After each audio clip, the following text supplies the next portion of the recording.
Hello, this is Morel Bernard with a story of Dr. Jekyll and Mr. Hyde. Jekyll and Hyde. And please subscribe and please share this video.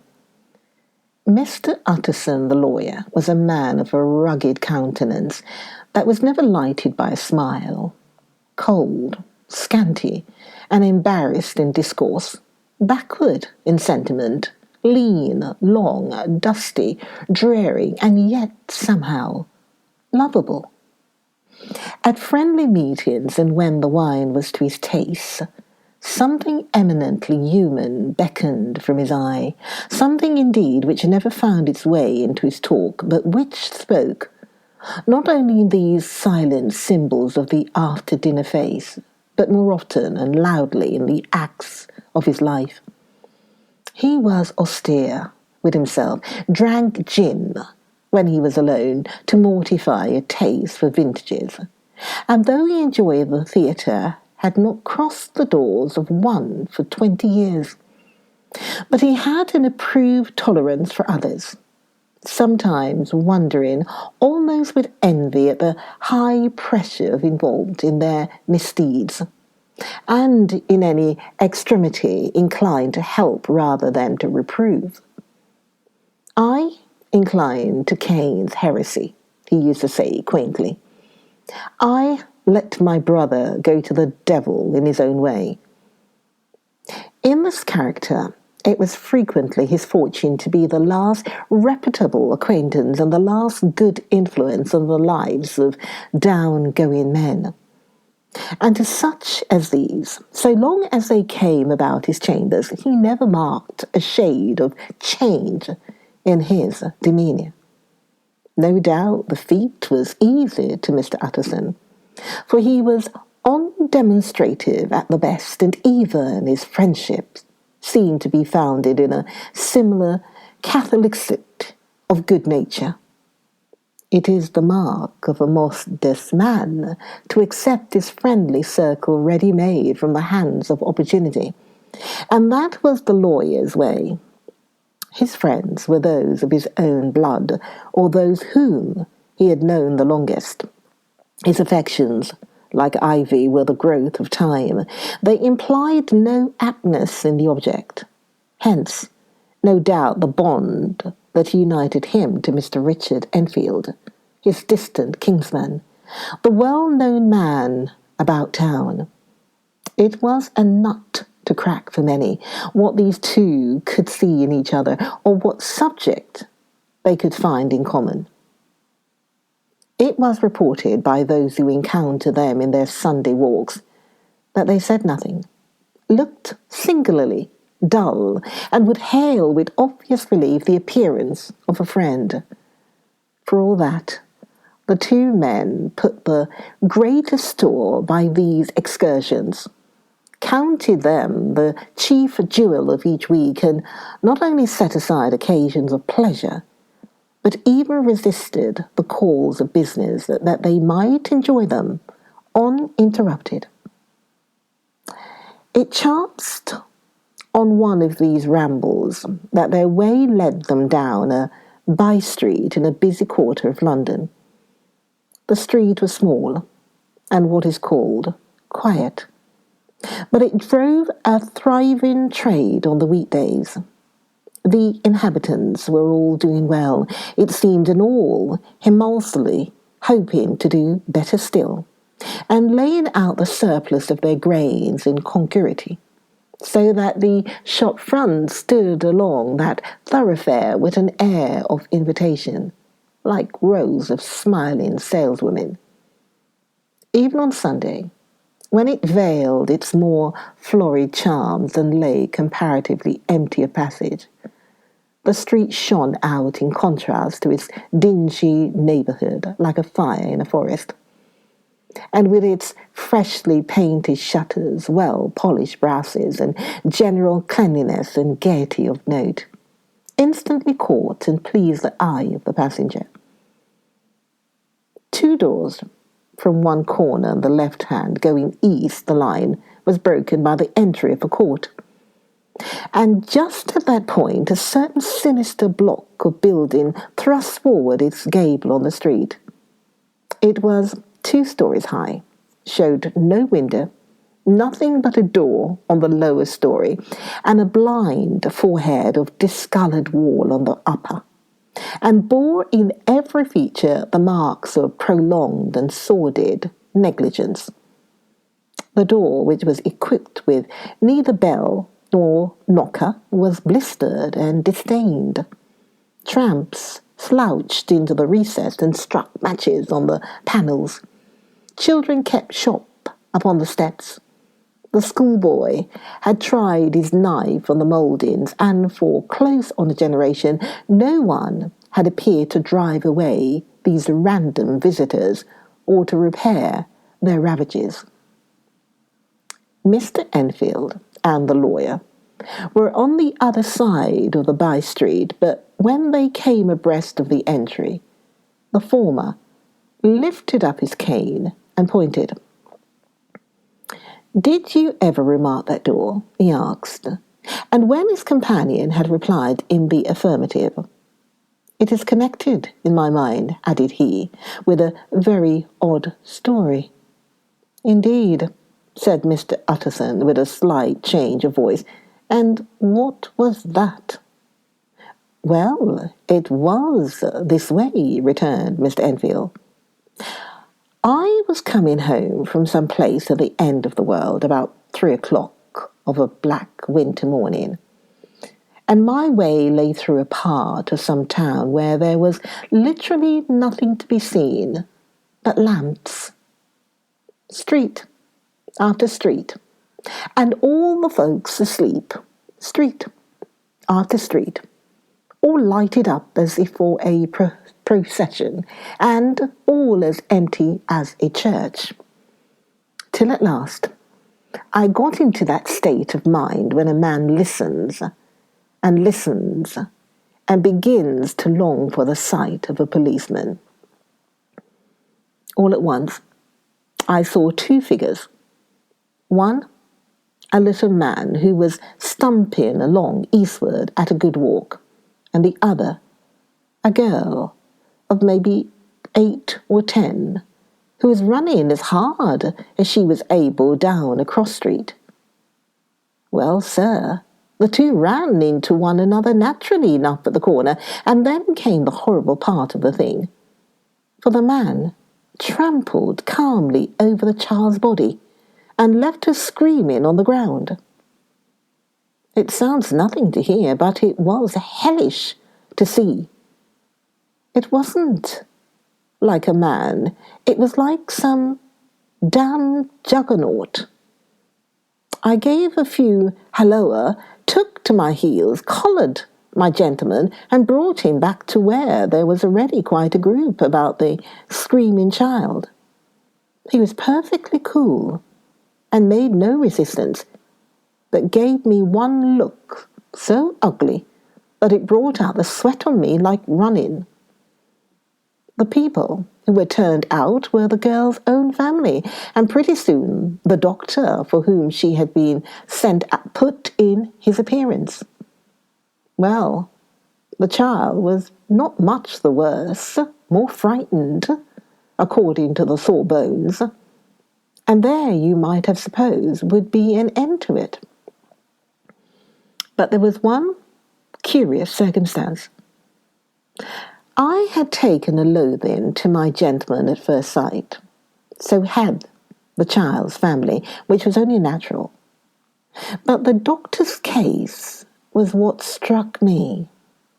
He was the usual cut and dry apothecary, of no particular age and colour, with a strong Edinburgh accent and about as emotional as a bagpipe.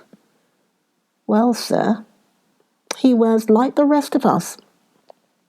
Every time he looked at my prisoner, I saw that Sawbones turn sick and white with the desire to kill him.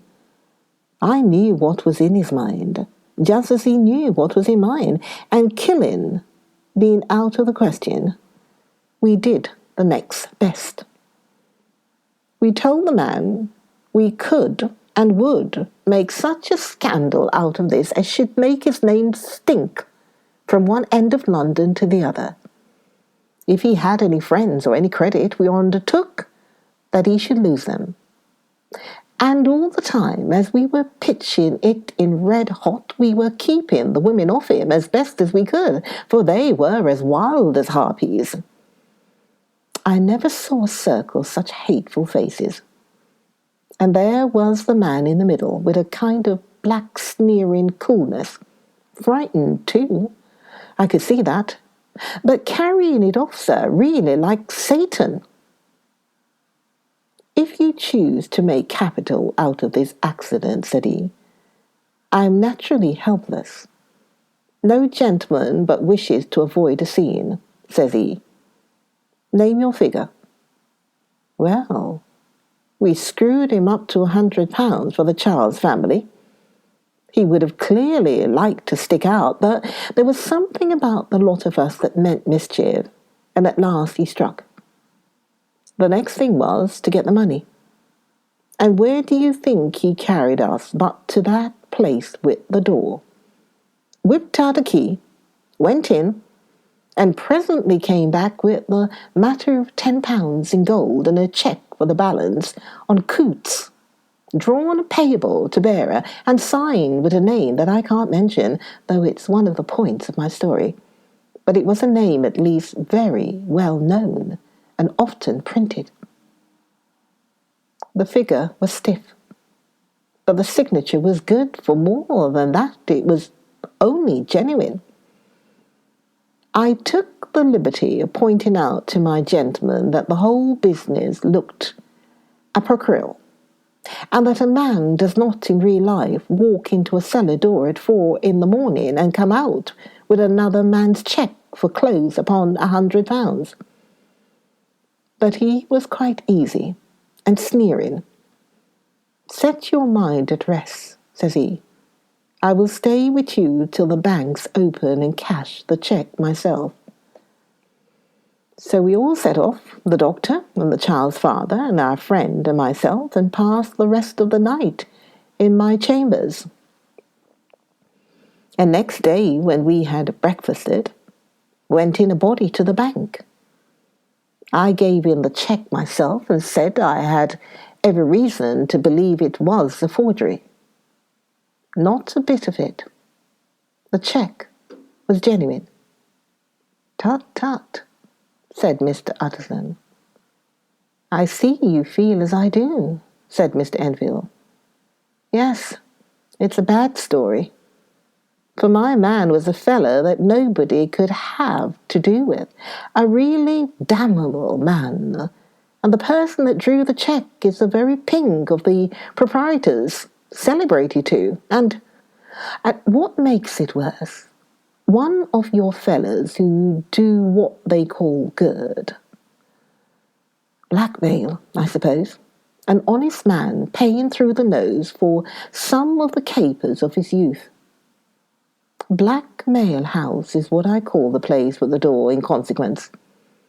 Though even that, you know, is far from explaining all, he added, and with the words fell into a vein of musing. From this he was recalled by Mr. Utterson, asking rather suddenly, and you don't know if the drawer of the cheque lives there? A likely place, isn't it? Returned Mr. Enfield. But I happen to have noticed his address. He lives in some square or other. And you never asked about the place with the door? Said Mr. Hudson. No, sir. I had a delicacy, was the reply. I feel very strongly about putting questions. It partakes too much of the style of the Day of Judgment. You start a question, and it's like starting a stone. You sit quietly on the top of a hill, and away the stone goes, starting others, and presently some bland old bird, the last you would have thought of, is knocked on the head in his own back garden, and the family have to change their name. No, sir. I make it a rule of mine. The more it looks like Queer Street, the less I ask. A very good rule too, said the lawyer. But I have studied the place for myself, continued Mr. Enfield. It seems scarcely a house. There is no other door, and nobody goes in or out of that one but once in a great while. The gentleman of my adventure. There are 3 windows looking on the court on the first floor, none below. The windows are always shut, but they're clean. And then there is a chimney which is generally smoking, so somebody must live there. And yet it's not so sure, for the buildings are so packed together about the court that it's hard to say where one ends and the other begins. The pair walked on again for a while in silence. And then, Enfield, said Utterson, that's a good rule of yours. Yes, I think it is, returned Enfield. But for all of that, continued the lawyer, there's one point I want to ask. I want to ask the name of the man who walked over the child. Well, said Mr. Enfield, I can't see what harm it would do. It was a man of the name of Hyde. Said Mr. Utterson. What sort of a man is he to see? He is not easy to describe. There is something wrong with his appearance, something displeasing, something downright detestable. I never saw a man I so dislike, and yet I scarce know why. He must be deformed somewhere. He gives a strong feeling of deformity, although I couldn't specify the point. He's an extraordinary-looking man, and yet I really can name nothing out of the way. No, sir, I can make no hand of it. I can't describe him. And it's not want of memory, for I declare I can see him this moment. Mr. Utterson again walked some way in silence, and obviously under a weight of consideration. You are sure you used a key? He inquired at last.